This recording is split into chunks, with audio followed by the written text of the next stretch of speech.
শত শত মশাল, ভাইকিং যোদ্ধার পোশাকে হাজারো মানুষ এগিয়ে যাচ্ছে এক বিশাল কাঠের জাহাজের দিকে। তারপর মুহূর্তেই আগুনে জ্বলে ওঠে পুরো জাহাজ। স্কটল্যান্ডের শেটল্যান্ড দ্বীপপুঞ্জে প্রতি বছর এমন নাটকীয় আয়োজনের মধ্য দিয়েই পালিত হয় বিখ্যাত আপহেলিয়া উৎসব।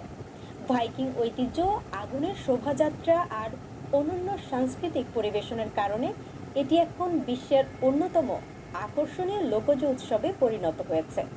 চলুন দেখে নেই এই উৎসব সম্পর্কে বিস্তারিত।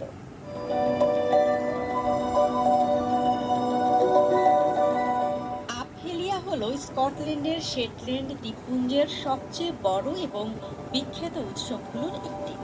এটি মূলত ভাইকিং ঐতিহ্যকে ঘিরে আয়োজিত একটি আগুনের উৎসব।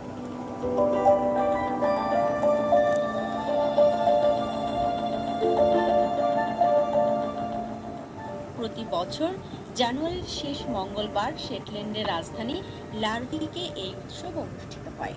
শীতের অন্ধকার কাটিয়ে নতুন মৌসুমকে স্বাগত জানানোর প্রতীক হিসেবেও এটি পরিচিত।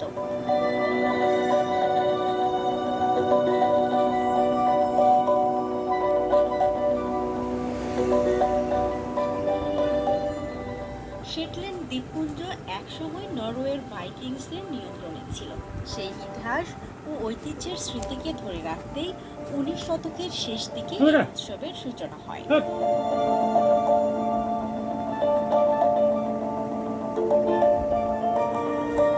উৎসবের সবচেয়ে আকর্ষণীয় অংশ হল রাতের মশাল শোভাযাত্রা। শত শত অংশগ্রহণকারী ভাইকিং পোশাক পরে হাতে জ্বলন্ত মশাল নিয়ে রাস্তায় শোভাযাত্রা করেন।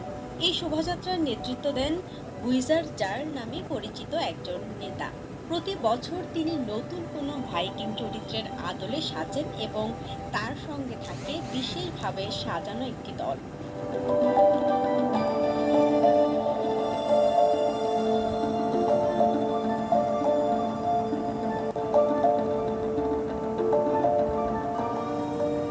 উৎসবের আরেকটি বড় আকর্ষণ হলো ভাইকিং লং শিপ বা কাঠের জাহাজ।